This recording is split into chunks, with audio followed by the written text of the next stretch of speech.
আসসালামু আলাইকুম রহমতুল্লাহ। দীর্ঘ প্রচেষ্টার পরে ইউরোপীয় ইউনিয়ন ইউর সাথে মাদার অফ অল ডিলস হয়েছিল ভারতের। আপনারা এটা জানেন কিনা আমি জানি না। মাদার অফ অল ডিলস হয়েছিল, আর জানারই কথা, কারণ এটা নিয়ে তোলপাড় শুরু হয়েছিল। এই মাদার অফ অল ডিলস হলে আপনার ইউরোপীয় ইউনিয়নের সাথে ভারতের একটা সখ্যতা তৈরি হয়। কিন্তু ইউরোপীয় ইউনিয়নের হঠাৎ করে মাথার মধ্যে কি পোকা বিড়ি করছে এটা বোঝা যাচ্ছে না। কারণ আপনারা জানেন, এর আগে যে দেশই কাশ্মীর নিয়ে বেশি গুতাগুতি করেছে সেই দেশই বিপদে পড়েছে। যেমন তুরস্ক, কিছুদিন আগেও মানে অপারেশন সিঁদুরের আগেও তুরস্ক যতবার বৈঠক ফিটিংয়ে বসতো, তাদের পেছনে যে ব্যানার ঝোলাতো, যে ব্যানার লাগাইতো, ওই ব্যানারে তারা আপনার পাকিস্তানের মানচিত্রের সাথে কাশ্মীর, জম্মু কাশ্মীর অঞ্চলটাকে মানে আজাদ কাশ্মীর অঞ্চলটাকে ইনক্লুড করে, অন্তর্ভুক্ত করে ওটা দেখানোর চেষ্টা করত। কিন্তু দুর্ভাগ্য হলো সত্য যে অপারেশন সিঁদুরে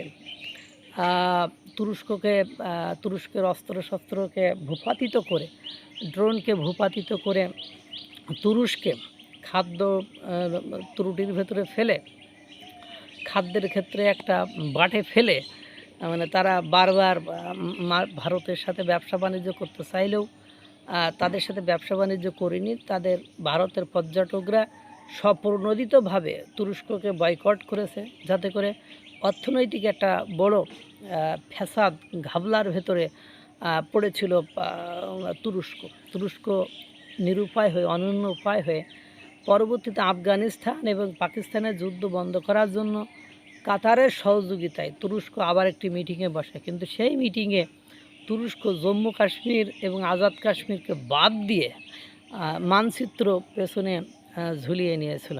কিন্তু বিষয়টাকে বুঝছেন। তা ইউরোপীয় ইউনিয়ন ঠিক ওরকমই, তাদের সাথে দীর্ঘ 20-22 বছরের ভারতের কোনো ডিল হয়নি। পরবর্তীতে দীর্ঘ আলোচনা করার মাধ্যমে মাদার অফ অল ডিলস, ব্যবসা বাণিজ্যের ক্ষেত্রে একটা নতুন সম্ভাবনার দ্বার উন্মোচিত হয়েছিল। এবং আপনারা জানেন, ইউরোপীয় যে দেশগুলো রয়েছে, যেমন ইউক্রেনের উপরে আপনার রাশিয়া একের পর এক যে মিসাইল বা অস্ত্রশস্ত্র নিক্ষেপ করে, রাশিয়ার এই শক্তির পেছনে অর্থায়ন যে রাষ্ট্রটি করে তার নাম ভারত। এটা অনেকে, ডোনাল্ড ট্রাম্প প্রকাশ্যে তো অনেকবার বলেছে, it's not not a battle of আপনার Russia and Ukraine, it's a battle of the war of Ukraine and Bharat. এই ধরনের কথা তিনি বারবার বলার চেষ্টা করেছেন। এখন কথা হলো, কিছুদিন আগেও যে আক্রমণ করেছে সেটা আপনারা দেখেছেন। এবং জম্মু কাশ্মীর নিয়ে হঠাৎ করে ইউরোপীয় ইউনিয়ন পাকিস্তানের পক্ষ অবলম্বন করেছে। অবশ্য যখনই তারা এই ধরনের স্ট্যাটাস দিয়েছে, ঘণ্টাখানেকের ভেতরেই মানে ভারতের নিকটে এই নিউজ আসার পরপরই তারা প্রতিবাদ জানিয়েছে এবং তারা লিখিতভাবেই জানিয়েছে। ইভেন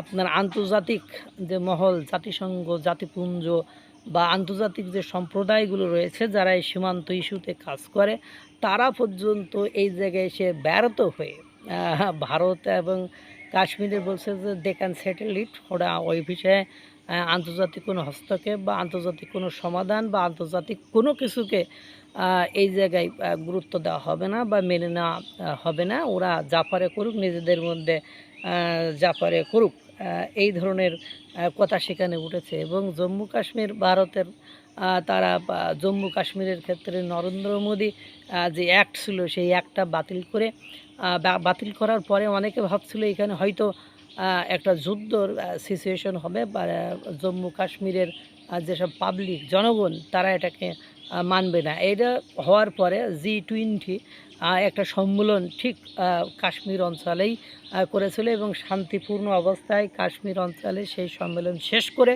সেখানের পর্যটন কেন্দ্রগুলো ওই G20-র নেতারা ঘুরে পর্যন্ত এসেছিলেন।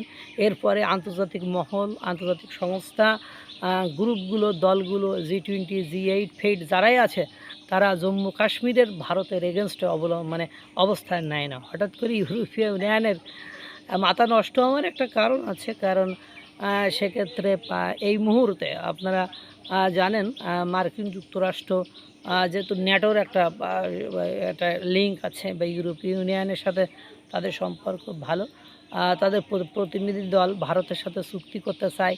সেই চুক্তির সময় একটু প্রেশারাইজ করার জন্য তারা একত্রিত হয়ে এরকম করেছে, কিন্তু ভারত যথোচিত জবাব এই ক্ষেত্রে দিয়ে দিয়েছে, আরও ভবিষ্যতে দেবে বলে মনে হয়। বেশি বাড়াবাড়ি করলে তুরস্কের মতো নাটবল্টু কিকিরি টাইট দিতে হয়, ভারত খুব ভালো মতোই জানে।